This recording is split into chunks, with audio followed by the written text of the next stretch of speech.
Bonjour à toutes et à tous et bienvenue dans Acteurs Publics Solutions.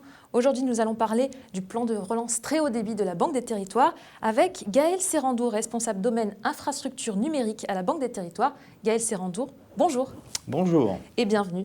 Alors ma première question, en quoi le très haut débit en France est-il un enjeu important pour la Banque des Territoires ?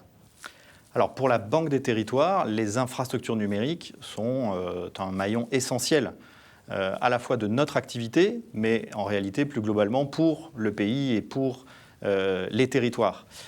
Cela fait 20 ans que la Banque des Territoires a eu cette conviction qu'il fallait investir pour doter les territoires avec les collectivités territoriales et en accompagnement de l'État d'infrastructures de qualité. Et désormais, nous souhaitons non seulement poursuivre, mais amplifier ce mouvement parce que c'est créateur d'emplois et surtout permet à l'ensemble des entreprises et au grand public d'accéder à de la connaissance, à de la culture, d'accéder à des services également liés à la santé ou tout simplement de pouvoir travailler et télétravailler. D'accord. Ces infrastructures nécessitent d'importants investissements qui peuvent être parfois difficiles à réaliser.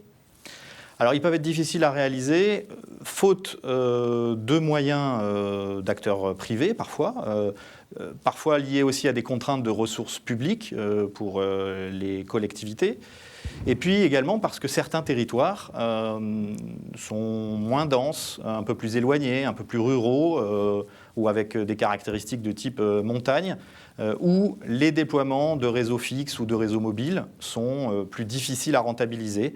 D'où le fait que la Banque des Territoires, depuis 20 ans, s'est mobilisée justement pour pallier cette situation de carence de financement.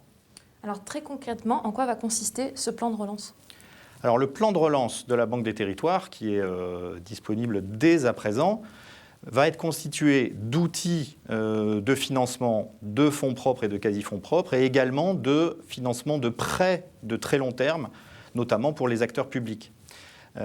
Nous avons fait ce constat que la situation exceptionnelle que nous avons vécue en 2020 a mis en lumière finalement le besoin critique d'avoir des infrastructures numériques non seulement réparties de manière égalitaire sur l'ensemble des territoires, mais aussi des infrastructures sécurisées, résilientes, disponibles à tout moment et qui puissent tenir finalement le choc de la consommation pour les entreprises ou pour le grand public.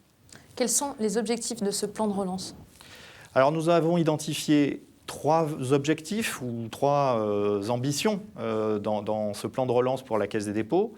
Le premier, c'est qu'un certain nombre de territoires n'ont pas encore prévu une couverture à 100%, même si le 100% est sans doute une gageure, mais une couverture maximale de leur territoire. Et donc, on estime qu'il y a des centaines de milliers d'entreprises et de foyers grand public qui, aujourd'hui, dans les années qui viennent, ne sont pas prévus en termes de couverture. Et donc, on veut adresser cette problématique particulière. Le deuxième volet, la deuxième ambition, elle concerne le mobile. Chaque jour qui passe, en métropole et en outre-mer, la situation s'améliore. Mais il reste toujours, et particulièrement en outre-mer, des territoires avec des zones blanches, avec des zones où la qualité est dégradée. Et donc cette situation de la couverture mobile ultramarine, nous souhaitons apporter une réponse à cette problématique particulière. Et enfin, le troisième volet, il est lié à la sécurisation physique des réseaux. Nous avons besoin de faire en sorte que nos écoles, nos centres de santé soient raccordés et connectés de manière sécurisée, sans qu'il y ait d'aléas particuliers. On connaît également les aléas climatiques d'un certain nombre de territoires, pas uniquement en Outre-mer, mais également en métropole. Tempêtes, cyclones, qui nécessitent finalement parfois d'enfouir les réseaux, de les sécuriser. Et c'est ce troisième volet qu'on va aussi permettre de financer. Vous allez étendre la couverture très haut débit fixe, donc la fibre. Concrètement, où allez-vous intervenir et comment ? Alors concrètement, sur la couverture très haut débit fixe, nous allons naturellement nous placer aux côtés des collectivités territoriales et des acteurs privés qui chacun dans leur domaine ont déjà engagé des actions. Le plan France très haut débit, plan ambitieux porté par l'État, se déroule, permet de déployer, de faire venir la fibre optique au plus près des habitations et des zones d'activité et des entreprises. Mais nous avons encore donc un certain nombre de foyers et de collectivités et d'entreprises qui ne sont pas prévus en couverture. Et donc en complémentarité des financements des opérateurs privés et des collectivités territoriales, nous voulons amener ce surcroît de financement pour résorber vraiment les derniers kilomètres et notamment tous les sites qui vont être un peu isolés, dont la couverture ou le raccordement est un peu long, un peu complexe, un peu coûteux. C'est à ces endroits particuliers du territoire que nous voulons nous adresser. Alors vous avez un peu évoqué déjà les besoins et la disparité de territoire concernant le réseau très haut débit mobile. Est-ce que vous pouvez illustrer par 2 exemples un peu concrets ? Sur le mobile en Outre-mer, en effet, les situations sont très variées d'un territoire à un autre. Si on souhaitait prendre 2 ou 3 exemples, la Guyane par exemple, contrairement à ce qu'on pourrait percevoir de manière spontanée, des axes de transport comme les routes nationales, certains endroits de ces routes nationales ne sont pas bien couverts, ce qui pose d'ailleurs même des problèmes de sécurité en cas d'accident ou de demande d'intervention.